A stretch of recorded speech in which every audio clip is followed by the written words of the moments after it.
Hi guys, welcome to my Radhika math classes. तो चलिए start करते हैं आज का वीडियो। आज का जो वीडियो मैंने बनाया है वो कक्षा 9 और 10 के लिए बनाया है, जिसमें कि अध्याय 2 बहुपद के ऊपर बनाया है। इसमें क्या है, बहुपद क्या है, बहुपद के बारे में समझाएंगे। बीजी व्यंजक, बहुपद का मानक रूप, बहुपद के मानक रूप को ही हम वैज्ञानिक संकेतन भी कहते हैं, बहुपद की घात, बहुपद के प्रकार आदि के ऊपर चर्चा करेंगे। तो आइए सबसे पहले समझाते हैं बहुपद। बहुपद क्या है? किसी चर में कोई ऐसा व्यंजक जिसमें उपस्थित चर की सभी घातें ऋणोत्तर पूर्णांक, ऋणोत्तर पूर्णांक का मतलब कोई भी पूर्णांक ऋणात्मक नहीं होना चाहिए, अर्थात घातें कोई भी ऋणात्मक नहीं होनी चाहिए, धनात्मक होनी चाहिए, बहुपद कहलाता है। जैसे a0 plus a1x plus a2x square plus a3x cube plus dot dot dot plus an(x) की पावर n। यहाँ पे हमारा a0 अचर पद है, यहाँ पे जो a1 है वो x का गुणांक है, यहाँ पे जो a2 है वो x स्क्वायर का गुणांक है, यहाँ पे a3 है वो x क्यूब का गुणांक प्लस डॉट डॉट यहाँ पे an है वो x की पावर n का गुणांक है। आइए अब बीजी व्यंजक पे चर्चा करते हैं। बीजी व्यंजक क्या है? चर एवं अचर राशियों के योग, चर एवं अचर राशियों के योग, कौमा अंतर, कौमा गुणन, कौमा भाग के संयोग से बने पद को बीजी व्यंजक कहते हैं। जैसे इन्होंने सबसे पहले कहा योग, योग तो क्या हो जाएगा? 1 प्लस एक्स, या क्या हो जाएगा? x प्लस एक्स स्क्वायर योग। फिर क्या कहा? अंतर, 1 माइनस एक्स, या एक्स स्क्वायर माइनस एक्स। फिर क्या कहा? इसी प्रकार गुणन में, गुणा में यही हो जाएगा। जैसे फॉर एग्जाम्पल एक्स गुणे एक्स स्क्वायर, तो क्या हो जाएगा? x की पावर आधार समान होने पर गुणा में घातें जुड़ती हैं, 3 हो जाएंगी। इसी प्रकार ऐसी प्रक्रिया चलती रहेगी। भाग, भाग में कोई डिवाइडेशन वाला संयोग से बने पद को बीजी व्यंजक कहते हैं। बहुपद का मानक रूप, मानक रूप को ही हम वैज्ञानिक संकेतन भी कहते हैं। बहुपद को चर की घातों को आरोही या अवरोही क्रम में लिखना बहुपद का मानक रूप कहलाता है। सबसे पहले आइए चर्चा करते हैं आरोही।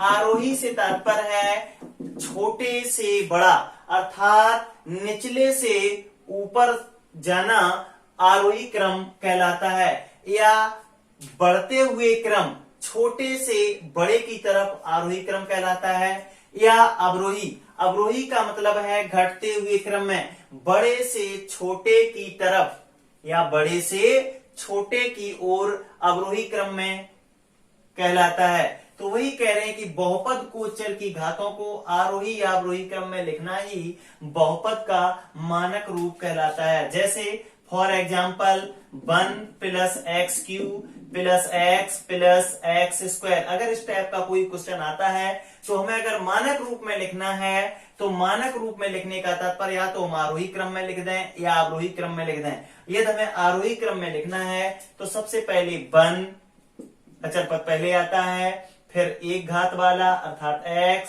फिर प्लस 2 घात वाला अर्थात एक्स स्क्वायर, फिर लास्ट में सबसे बड़ा घात अर्थात x की पावर 3। ये हमारा आरोही क्रम हो गया। या अवरोही क्रम में अगर लिखना है तो क्या आएगा? x की पावर 3 प्लस x की पावर 2 प्लस x प्लस 1। अवरोही क्रम में अचर पद लास्ट में आता है, यही हमारा वैज्ञानिक संकेतन हो जाएगा। अब आते हैं बहुपद की घात। बहुपद की घात किसी बहुपद में चर की सबसे बड़ी घात बहुपद की घात कहलाती है। जैसे अगर ये एक बीजी व्यंजक है या ये एक बहुपद है, इस बहुपद में यदि घात पूछी जाए तो जो सबसे बड़ी घात है वही हमारी बहुपद की घात कहलाती है। तो हमारी सबसे बड़ी घात 3 है, यही बहुपद की घात कहलाएगी। अब आइए चर्चा करते हैं बहुपद के प्रकार। बहुपद के कुछ प्रकार हैं, जैसे एक पदीय बहुपद, जिसमें केवल एक पद हो, एक पदी बहुपद कहलाता है। जैसे फॉर एग्जाम्पल 1, अगर मैं 1 लिख दूं, ये भी हमारा एक पदी बहुपद होगा, कॉमा x लिख दें, ये भी हमारा एक पदी बहुपद होगा, कॉमा x² लिख दें, ये भी हमारा एक ही पदी बहुपद होगा। द्विपदी बहुपद, ऐसा बहुपद जिसमें 2 पद हों, 2 पदी बहुपद कहलाता है। 1 + x, इसमें यदि देखा जाए तो पदों की संख्या 2 है, तो द्वि मतलब 2 पदी बहुपद को हम द्विपदी बहुपद कहते हैं। या x² + x, ये भी हमारा द्विपदी बहुपद होगा। अब आइए त्रिपदीय बहुपद, ऐसा बहुपद जिसमें 3 पद हों, त्रिपदी बहुपद कहलाएगा। अब आइए चर्चा करते हैं शून्य बहुपद, ऐसा बहुपद, शून्य बहुपद, ऐसा बहुपद जिसमें पदों की संख्या शून्य हो, शून्य बहुपद कहलाता है। या ऐसा बहुपद जिसमें प्रत्येक चर का गुणांक शून्य हो, प्रत्येक चर का गुणांक शून्य हो, तो वो शून्य बहुपद कहलाता है। अब आइए चर्चा करते हैं रैखिक बहुपद, ऐसा बहुपद जिसमें चर की घात 1 हो, ऐसा बहुपद जिसमें चर की घात 1 हो, रैखिक बहुपद कहलाता है। जैसे मैं लिखूं 1 + x, यहाँ पे मैंने देखा 1 + x अर्थात x की घात 1 है, यहाँ पे छिपी है, लिखी नहीं है, लेकिन यहाँ पे x की घात 1 है, तो ये हमारा रैखिक बहुपद होगा। या 5 + x, इसमें भी हमने देखा हमारा x है, x की घात 1 है, तो ये रैखिक बहुपद होगा।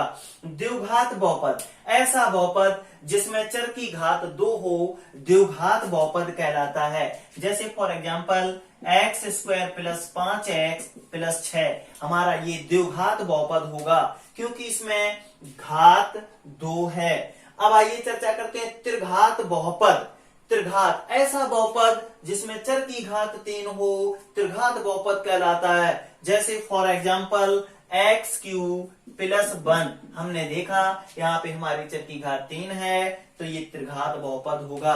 तो आज हमने बहुपद के ऊपर चर्चा की। ये जो टॉपिक है ये कक्षा 9 और 10 दोनों के लिए इंपॉर्टेंट है, और कक्षा 10 के लिए तो बहुत ही इंपॉर्टेंट है, क्योंकि इसमें से बोर्ड परीक्षा में 2 क्वेश्चन आते हैं। एक तो क्वेश्चन आता है आरोही या अवरोही क्रम में कुछ ना कुछ पूछ दिया जाता है, यदि ये नहीं आता है तो बहुपद की घात पूछ दी जाती है, और बहुपद की घात से भी नहीं आता है तो ये पूछ दिया जाता है, व्यंजक दे दिया जाता है, उसमें ये एक पदी है या 2 पदी है, छांटने के लिए आता है।